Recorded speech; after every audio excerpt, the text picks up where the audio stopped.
नमस्कार दोस्तों। कक्षा 6 विषय गणित प्रकाश के अध्याय 2 रेखाएं और कोण के इस छठे कालखंड में आपका स्वागत है। तो आइए शुरू करते हैं हम आज का वीडियो। आज के इस वीडियो में हम जानेंगे कोणों को मापना, इन्हें कोणों को कैसे मापा जाता है।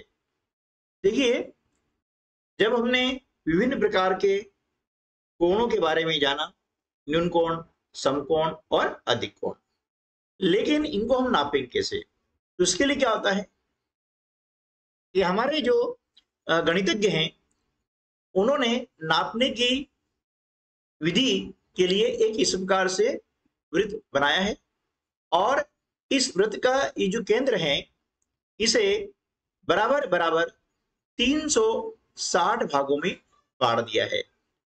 ठीक है, और प्रत्येक भाग को कहा गया है एक अंश। क्या कहा गया है? एक अंश। अंश को इंग्लिश में बोलते हैं डिग्री। ठीक है, इस प्रकार से एक जो घुमाव होता है यहां से लगाकर यहां तक, है ना, इस प्रकार से हम प्रकार को घुमाते हैं तो इस प्रकार की आकृति बनती है जिसे हम कहते हैं वृत्त यानी सर्कल। अब इस सर्कल को जो है इस प्रकार से 360 भागों में बांट दिया है, यानी यहां पर जो सर्कल का केंद्र है ना, इस केंद्र पर कोण बना है जिसे 360 डिग्री अंश कहा जाता है। यानी वृत्त का संपूर्ण अंश माप जो होता है वो होता है 360 डिग्री। ठीक है, एक पूर्ण घुमाव का डिग्री में कितना माप होगा? तभी हमने जाना कि पूर्ण घुमाव का डिग्री में जो माप होता है वो होता है 360 डिग्री। अब बताइए कि एक सरल कोण का डिग्री माप क्या होगा?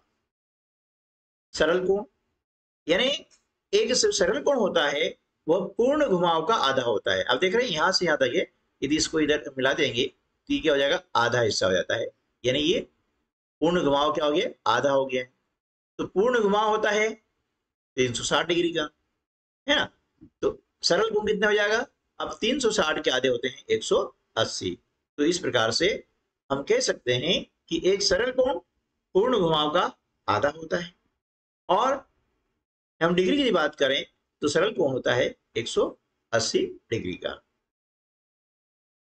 अब एक समकोण का डिग्री माप क्या होगा, है ना। तो देखिए, एक पूर्ण जो घुमाव होता है इसका माप होता है 360 डिग्री। आधा जो घुमाव होता है यानी पूर्ण घुमाव का आधा वो होता है 180 डिग्री। और दो समकोण मिलकर के एक सरल कोण बनाते हैं, ये हम जानते हैं। इस प्रकार से देखिए कि दो समकोण हैं, एक समकोण यहां पर है और एक समकोण यहां पर है। एक समकोण, ये दूसरा समकोण, तो दो समकोण मिल करके एक सरल कोण बनाते हैं। ठीक है, तो इस प्रकार से एक सरल कोण का माप कितना होता है? 180 डिग्री। तो एक समकोण का माप कितना हो गया? 90 डिग्री, है ना, क्योंकि सरल कोण 180 डिग्री होता है और इसके अंतर्गत दो समकोण होते हैं जिसे हम 2 से डिवाइड कर देंगे, है ना। तो 2 9 18 और 0, यानी हो गया एक समकोण 90 डिग्री का। इस प्रकार से हम कह सकते हैं कि ये जो पूर्ण घुमाव है तो एक पूर्ण घुमाव में 4 समकोण होते हैं। कितने समकोण होते हैं? 4 समकोण होते हैं। और सरल कोण का माप होता है 180 डिग्री। ठीक है, नीचे दिए गए चित्र में वृत्त को 1 2 3 4 5 6 8 9 10 और 12 भागों में बांटा गया है। तो परिणामतः प्राप्त कोणों के डिग्री माप क्या होंगे? निर्देशित कोणों के समीप उनके डिग्री माप लिखिए।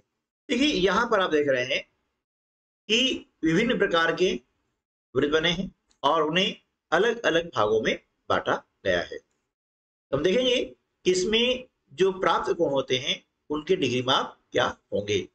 अब देखिए, ये जो है पूर्ण वृत्त है ना, ये पूर्ण वृत्त है, यानी एक पूर्ण घुमाव है। तो एक पूर्ण घुमाव में जो अंश होते हैं वे होते हैं 360 अंश, यानी 360 डिग्री। ठीक है, अब यहाँ देख रहे हैं कि इस वृत्त को जो है ना, दो बराबर बराबर भागों में बांटा गया है। तो क्या करेंगे, 360 डिग्री में, है ना, दो का भाग लगाते हैं, यानी 360 को 2 से डिवाइड करेंगे, कितना जाएगा, 180 डिग्री, है ना, कितना जाएगा, 180 डिग्री। तो इस जो व्रत है ना, इसे दो भाग बांटा गया है, तो प्रत्येक भाग होगा 180 डिग्री का, है ना, ये कोण होगा 180 डिग्री वाला, ठीक है। अब यहाँ पर इस कोण की बात कही गई और इस वृत्त को बराबर बराबर 3 भागों में बांटा गया है। हम जानते हैं कि संपूर्ण वृत्त का जो अंश माप होता है वो होता है 360 डिग्री, और इसे 3 बराबर भागों में बांटा गया है, इसलिए इसमें हम 3 का भाग लगा देंगे और 3 से इसे हम कर देंगे डिवाइड, तो आंसर क्या जाएगा, 120 डिग्री। यानी ये वाला जो कोण है ये हो जाएगा 120 डिग्री, ठीक है ना। अगला जो होता है, इसे हम देख रहे हैं कि इसे बराबर बराबर 4 भागों में बांटा गया है, तो प्रत्येक कोण, है ना, कितने अंश का होगा, कितने डिग्री का होगा। तरीका वही है, 360 में हम क्या करेंगे, इसमें 4 का भाग लगा देंगे, तो 4 9 36 शून्य आ गया। इस प्रकार से हो गया ये 90 डिग्री, है ना, ये वाला कोण हो जाएगा 90 डिग्री, ठीक है। अब यहां देख रहे हैं कि इस वृत्त को 1 2 3 4 और 5 भागों में बांटा गया है, तो हम क्या करेंगे, 360 में, है ना, 5 का भाग लगा देंगे और 360 को हम क्या करेंगे, 5 से डिवाइड, 5 सते 35, 5 दूनी 10, यानी हो गया 72 डिग्री, ठीक है। इसी प्रकार से आगे जो व्रत हैं इनको भी हम हल करेंगे। देखेंगे कि यहाँ पर इसे 3 और 3 6 भागों में बांटा गया है, तो 360 डिग्री में हम क्या करेंगे, 6 का भाग लगा देंगे, 6 से डिवाइड किया, है ना, तो कितना आया, 60 डिग्री, तो यहाँ पर ये हो जाएगा 60 डिग्री, यहाँ पर लिख देंगे हम 60 डिग्री। आगे चलते हैं, जैसे 1 2 3 4 5 6 7 और 8 भागों में बांटा गया है, इसलिए हम क्या करेंगे, 360 डिग्री में 8 का भाग लगाते हैं, ठीक है। किसका लगाएंगे, 8 का, तो 8 चौके 32, है ना, 4 8 पंजे 40, यानी यहां पर ये हो गया 45 डिग्री का कोण, ये कोण जाएगा आपका 45 डिग्री का। इसी प्रकार से आगे चलते हैं, तो देखेंगे इसे कितने भागों में बांटा गया है, 1 2 3 4 5 6 7 8 और ये 9 भागों में बांटा गया है, तो हम क्या करेंगे, 360 में 9 का भाग लगा देंगे, डिवाइड करेंगे, 9 चौक 36, शून्य के शून्य आ जाएगा, ये कौन हो जाएगा 40 डिग्री का, यानी यहां पर हम लिख देंगे 40 डिग्री, ठीक है। आगे चलते हैं, इसमें देखेंगे 1 2 3 4 5 6 7 8 9 और 10, है ना, तो इस वृत्त को 10 भागों में बांटा गया है, इसलिए 360 में क्या करेंगे, 10 का भाग लगा देंगे, है ना, ये शून्य से शून्य काट दी, कितना बचा, 36 डिग्री, है ना, ये वाला जो कोण है ये होगा 36 डिग्री का। अगला वृत्त देखते हैं, इसे 1 2 3 4 5 6 7 8 9 10 11 और 12 भागों में बांटा गया है, इसलिए 360 को क्या करेंगे, 12 से डिवाइड करते हैं, तो 12 किया 36, शून्य के शून्य, यानी ये हो जाएगा 30 डिग्री का, है ना, तो यहां पर हम लिख देंगे 30 डिग्री, ठीक है। तो इस प्रकार से यहां पर जब हम वृत्त को बराबर भागों में बांटते हैं अलग अलग, तो उसका हमें भाग लगा देंगे, यानी 360 को उतने भागों से हम डिवाइड कर देंगे, तो परिणामतः जो प्राप्त कोण होगा वो हमें प्राप्त हो जाएगा, ठीक है। अब कोणों को डिग्री में कैसे माप सकते हैं, है ना, देखिए कोणों को मापने के लिए एक उपकरण होता है जिसे हम चांदा या कोण मापक कहते हैं, क्या कहते हैं, चांदा या कोण मापक, और इसे इंग्लिश में कहा जाता है प्रोटेक्टर, है ना, और कहीं पर बोलचाल में इसे डी कहा जाता है क्योंकि डी के आकार का होता है, ठीक है। अब इस प्रकार से होता है, आप देखा होगा इस प्रकार का उपकरण आपके कंपास बॉक्स में है, अब इसको उपयोग करने के पहले इसके बारे में हम जान लेते हैं। देखिए यहाँ पर देख रहे हैं कि ये जो रेखा है नीचे, है ना, ये काले कलर की जो रेखा है नीचे, इसे हम कहते हैं बेस लाइन, यानी आधार रेखा। ठीक है, और ये जो कटा बिंदु होता है इसे हम कहते हैं मध्य बिंदु, यानी ये चांदे का जो है ये कहलाएगा मध्य बिंदु। जब भी किसी कोण को मापना होता है, ठीक है ना, तो आधार रेखा जो होती है ना, वह नीचे का जो रेखाखंड होता है या रेखा होती है ना, उसके ऊपर रखना चाहिए। अंत बिंदु जो होता है वहां पर मध्य बिंदु होना चाहिए। ठीक है, और जिस तरह भी रेखा होगी उस तरफ से हम जो है इसमें कोण की गिनती करेंगे। आप देख रहे हैं कि इसमें दाएं से बाएं और बाएं से दाएं भी अंक अंकित किए गए हैं। ठीक है ना, और ये कोण है। इसे क्यों किए गए हैं? क्योंकि कोण जो है दाएं और बाएं दोनों प्रकार से मापा जा सकता है। अब देखिए हम दाएं ओर चलते हैं 0, फिर 10, 20, 30, 40, 50, 60, 70, 80, 90, 100 से लगा करके इस पर देख रहे हैं कि 180 आ गया है। ठीक है, अब बाईं ओर सब देख रहे हैं तो बाईं ओर से भी इसी प्रकार से संख्यांकन किया गया है। 0 है ना, 10, 20, 30, 40, 50, 60, 70, 80, 90, 100 से लगा करके देखिए ये 180। अब ऐसा क्यों है? इसीलिए कि देखिए यदि हमें इस प्रकार का कोण यदि है, जैसे मान लीजिए ये कोण है ना, और इसे कोण मापना है ना, तो हम देख रहे हैं कि ये मध्य बिंदु है, इसके ऊपर यहाँ होना चाहिए, है ना, और ये जो आधार रेखा है इस रेखा के ऊपर होना चाहिए। अब ये देख रहे हैं कि ये जो रेखाखंड है ना, यह दाहिनी ओर है, इसलिए हम यहाँ से 10, 20, 30 स्टार्ट करेंगे इधर से नापना, है ना, इस प्रकार से। और जब कोण यदि इस प्रकार का बना हो, है ना, ऐसा, और इसे नापने की आवश्यकता पड़े तो फिर ये जो अंक है 10, 20, 30, 40 जो बाईं ओर से हैं, ये ना, ये यहां से जो है नापेंगे। ठीक है, आइए पता लगाएं। निम्नलिखित कोणों के माप लिखिए। देखिए यहाँ पर एक चांदा दिया गया है और इसमें विभिन्न कोण दर्शाए गए हैं। पहला कोण क्या है?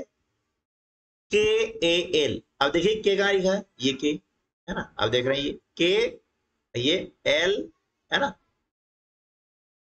ए और ये एल है ना, के ए और ये एल।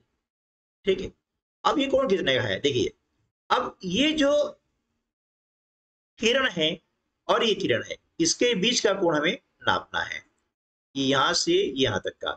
तो कैसे नापेंगे? देखिए अब ये जो छोटे छोटे खंड हैं ये 5-5 अंश के होते हैं, यानी 5 डिग्री के। कितने हैं? 1, 2, 3, 4, 5 और ये 6। ठीक है ना, ये जो बड़ा खंड होता है ये 10 डिग्री होता है, ये यहां से यहां तक आप देख रहे हैं, ये इस प्रकार से मिल रहे हैं। और ये छोटा खंड होता है ये 5 डिग्री का होता है। ये कितना हो गया? 30। अब बड़े से देखें, ये एक बड़ा खंड है, दूसरा है और तीसरा है ना, तो 10-10 नापेंगे तो ये 3 बड़े खंड हैं तो 10 तिया 30 और 5-5 हम देखते हैं 6 हो गए तो 6 पंजे 30।